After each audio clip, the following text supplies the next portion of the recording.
Accounts एक ऐसा subject है जो काफ़ी इंटरेस्टिंग होता है। तो इस वीडियो में मैं उन सभी स्टार्टअप बिजनेसेस या अकाउंटिंग में जो बिगिनर्स हैं, कॉलेज स्टूडेंट है जिन्होंने अकाउंटिंग फील्ड को सिलेक्ट किया है, या अगर आप किसी भी फील्ड से हैं बट अगर आपको अकाउंट्स में दिलचस्पी है, तो मैं आपको कुछ बेसिक कॉन्सेप्ट्स एक्सप्लेन करूंगा एज अ बिगिनर्स। तो इस वीडियो को देखने से पहले मेरे चैनल सीए हरि प्रकाश पांडे को सब्सक्राइब कर दीजिए और बेल आइकॉन पे क्लिक कर दीजिए ऐसे ही इंटरेस्टिंग अकाउंटिंग कॉन्सेप्ट्स, इन्वेस्टमेंट्स और ढेर सारे एजुकेशनल वीडियोस के लिए। सो अकाउंट्स जो एक सब्जेक्ट है, इसका जो बेसिक कॉन्सेप्ट्स होता है वो बहुत क्लैरिटी रहना बहुत जरूरी है। एक मैथ्स और साइंस के जैसा सब्जेक्ट है। अगर आपके कॉन्सेप्ट्स क्लियर है, फंडामेंटल्स क्लियर है, सो अकाउंटिंग बहुत ही इंटरेस्टिंग चीज है। आप इसको बहुत ज्यादा एंजॉय करेंगे। तो चलिए शुरुआत करते हैं पहले कॉन्सेप्ट से। कैपिटल किसे कहते हैं? कैपिटल, जिसका हिंदी में अर्थ होता है पूंजी। कैपिटल मतलब जो पैसा आप खुद का इन्वेस्ट कर रहे हो अपने बिजनेस में, उसे कैपिटल कहते हैं। इनफैक्ट ये फर्स्ट स्टेप होता है toward starting your business. So accounting में capital is your own money which is into your business. जो आप अपना खुद का पैसा डाल रहे हो बिजनेस में, खुद शुरुआत कर रहे हो। जैसे अगर आपका कोई मैन्युफैक्चरिंग का बिजनेस है, आपने कोई प्लांट एंड मशीनरी खरीदा, या आपने समझो कोई आपका कोई सर्विस ओरिएंटेड बिजनेस है, आप लॉयर हो, चार्टर्ड अकाउंटेंट हो, डॉक्टर हो, और आपने खुद के पैसे से कोई जगह खरीदी जहां से आप ऑपरेट करना चाहते हो, अपने खुद के इन्वेस्टमेंट को कैपिटल कहा जाता है। अब ये कहाँ रिफ्लेक्ट होता है वो भी बताऊंगा। कैपिटल जो होता है वो बैलेंस शीट आइटम होता है। तो अकाउंट्स में जब आप अकाउंट्स देखते हैं तो हर एक एक्सपेंस को या हर एक कॉन्सेप्ट को आपको दो तरीके से डिवाइड करना चाहिए। एक, ये कॉन्सेप्ट क्या प्रॉफिट एंड लॉस का है? दूसरा, क्या ये कॉन्सेप्ट बैलेंस शीट का है? तो ये कॉन्सेप्ट बैलेंस शीट का होता है। दूसरा, ड्रॉइंग्स किसे कहते हैं?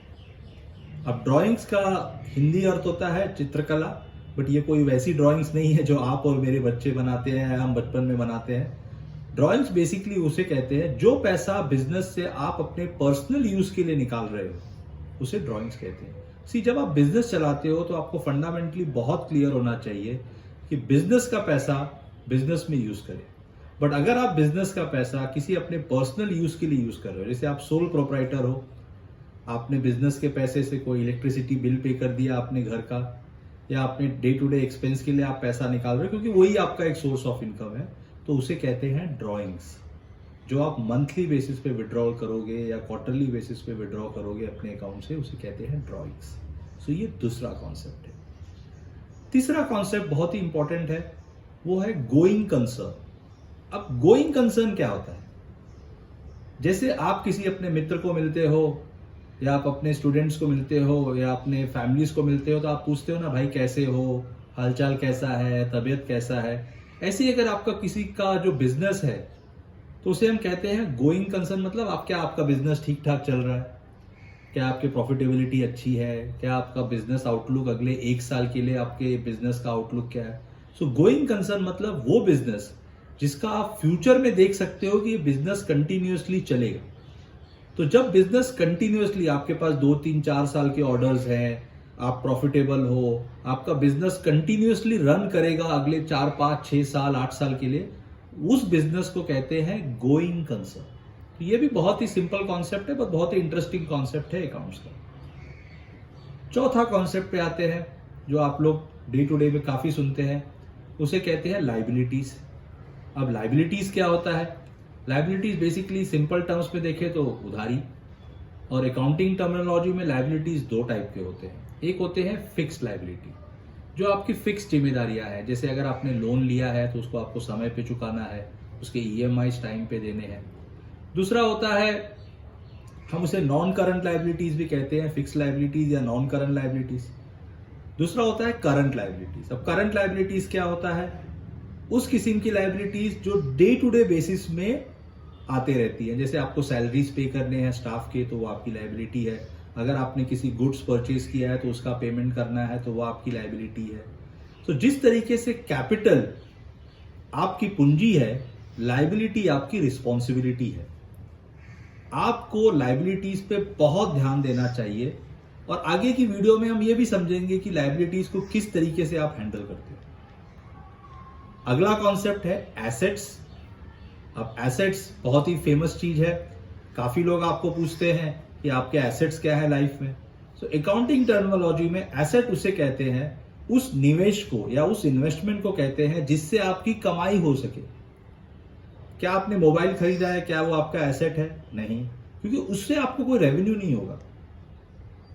क्या आपने फॉरेन एक्सपेंस या ट्रैवल करके आए, क्या वो आपका एसेट है? नहीं। बट अगर आपने कोई सेविंग्स किया है, आपने कोई म्यूचुअल फंड खरीदा है जिससे आप और पैसे कमा सकते हो, आपने कोई प्लांट एंड मशीनरी खरीदा है जिससे आप और इनकम कर सकते हो, आपने कोई रियल एस्टेट खरीदा है, घर खरीदा है, रेजिडेंशियल या कमर्शियल खरीदा है जिससे आपको रेंटल इनकम आ सकती है, तो जो निवेश या जो इन्वेस्टमेंट्स आपको फ्यूचर में इनकम देता है, चाहे वो डेप्रिशिएबल एसेट हो या नॉन डेप्रिशिएबल एसेट हो, ये भी एक्सप्लेन करूंगा डेप्रिसिएशन क्या होता है। बट जो भी एसेट्स है, चाहे वो मूवेबल हो, इमूवेबल हो, बट आपको उससे आमदनी हो रही है, आपको उस निवेश से आमदनी हो रही है, उसे एसेट्स कहते हैं। अब एसेट्स भी दो तरीके के होते हैं, एक होता है फिक्स एसेट्स, दूसरा होता है करंट एसेट्स। अब फिक्स एसेट्स क्या होता है दोस्तों? फिक्स एसेट्स होता है जैसे आपका लैंड हो गया, रेजिडेंशियल बिल्डिंग हो गई, कमर्शियल ऑफिस हो गया, जो इमूवेबल टाइप के एसेट्स है। ज्वेलरीज हो गए, उसको भी आप फिक्स एसेट्स में गिन लेते हैं।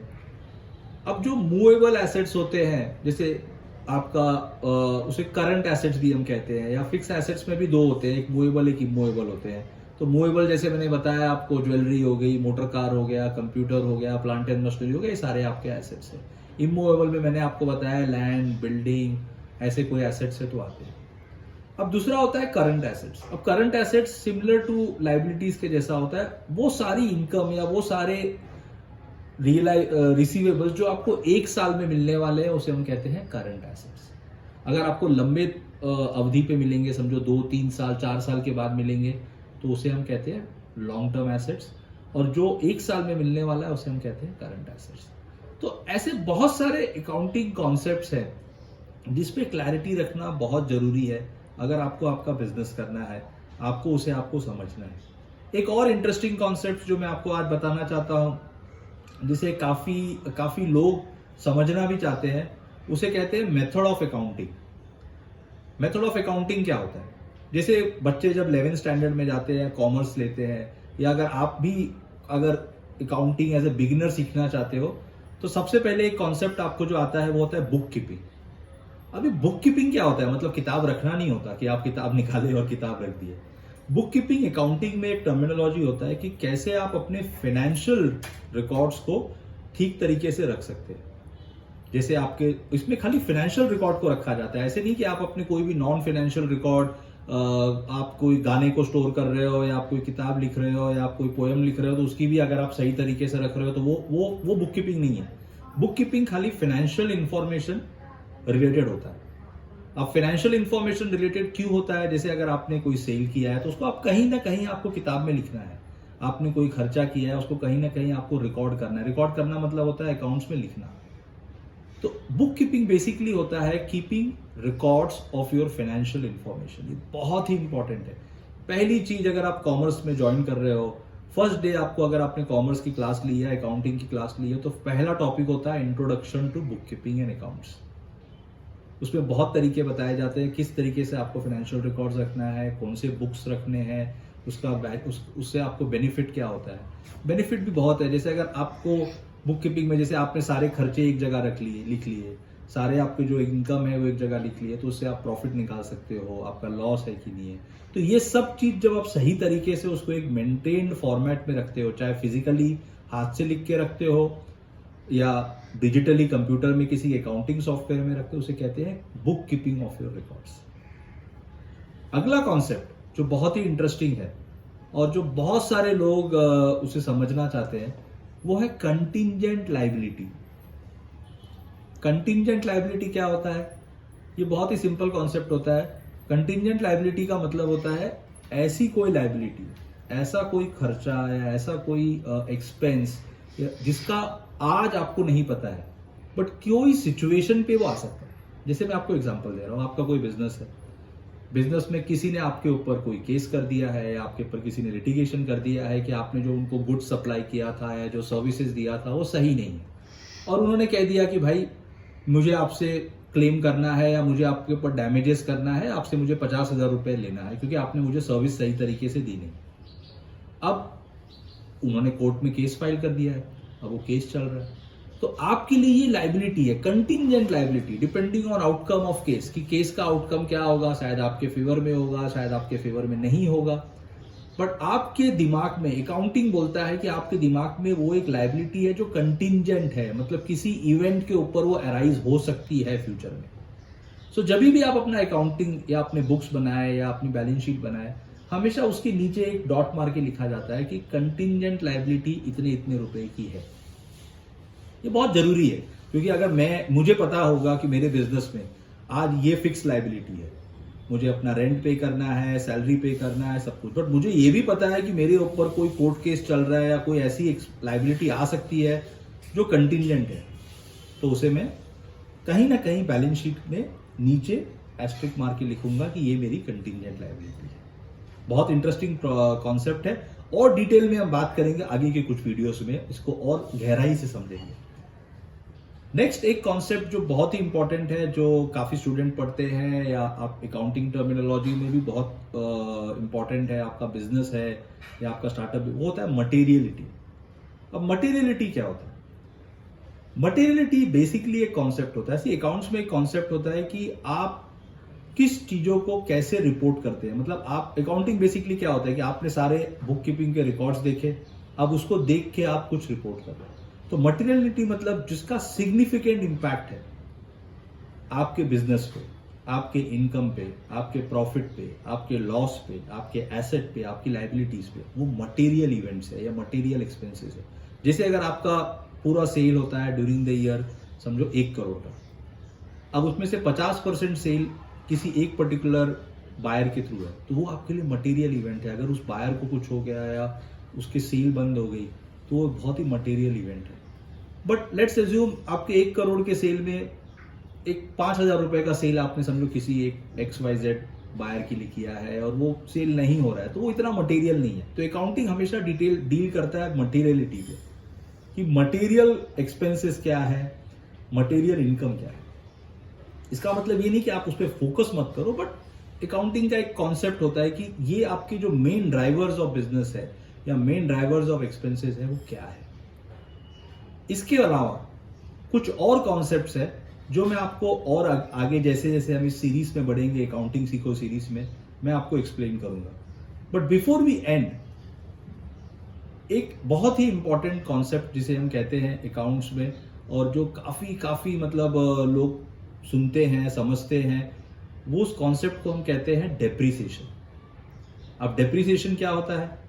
डेप्रिसिएशन बेसिकली एक कॉन्सेप्ट है कि जो भी आप एसेट्स को यूज करते हो रोजमर्रा में, उसके कुछ वेयर एंड टेयर होते हैं। जैसे अगर आपकी मोटर कार है, अगर आपने मोटर कार यूज करना शुरू किया है तो उसके वेयर एंड टेयर्स होते हैं। ओवर पीरियड ऑफ टाइम उसका इंजन कुछ अफेक्ट करेगा, उसके टायर्स कुछ अफेक्ट करेंगे, उसका क्लच पैड कुछ अफेक्ट करेगा, आपको उसकी जो वैल्यू है वो धीरे धीरे कम होने लगती है। तो वो जो वैल्यू डिक्लाइन होती है उसे हम अकाउंटिंग टर्मिनोलॉजी में कहते हैं डेप्रिसिएशन। सो अकाउंट्स में सारे फिक्स एसेट्स के लिए एक पर्टिकुलर डेप्रिसिएशन का आइटम होता है। जैसे मोटर कार है तो हर साल आप उसको 20% या 25% से राइट ऑफ करते रहोगे। आपकी प्लांट एंड मशीनरी है तो उसको एक पर्टिकुलर परसेंटेज से आप राइट ऑफ करते रहोगे, सो दैट अकाउंट्स में आप बिल्कुल सही तरीके से आप डिसाइड कर सको कि आफ्टर 5 ईयर्स 6 ईयर्स जब आपको एसेट रिप्लेस करना है तो उसकी सही वैल्यू आपके पास है। आपने डेप्रिशिएट करके उस वैल्यू एसेट के धीरे धीरे उसकी लाइफ खत्म करते जाओगे, और ऐसे 4 साल 5 साल में उसकी वैल्यू 0 हो जाएगी। सो फ्रेंड्स, आज हमने बहुत सारे कॉन्सेप्ट सीखे हैं। मुझे पता है आप लोगों के बहुत सारे क्वेश्चंस भी होंगे इस पे, तो मेरे कमेंट बॉक्स में लिखिए और मुझे क्लियरली बताइए कि कौन सा कॉन्सेप्ट आपको और डिटेल में आप समझना चाहते हो या और डिटेल में आप इसके बारे में जानना चाहते हो। जैसे मैंने कहा, अकाउंटिंग बहुत ही इंटरेस्टिंग जर्नी है, और मेरे साथ अगर आप जुड़े रहेंगे, मेरे चैनल को सब्सक्राइब करेंगे, तो आपको बहुत सारे अच्छे कॉन्सेप्ट्स अकाउंट्स के लिए मिलेंगे। ये जो वीडियोस मैं बना रहा हूँ ये स्टूडेंट्स के लिए है, यंग प्रोफेशनल्स के लिए है, और बिगिनर्स ऑफ अकाउंटिंग के लिए है। So till the next time कुछ और नए कॉन्सेप्ट्स की बात करें। Thank you so much and subscribe to my channel.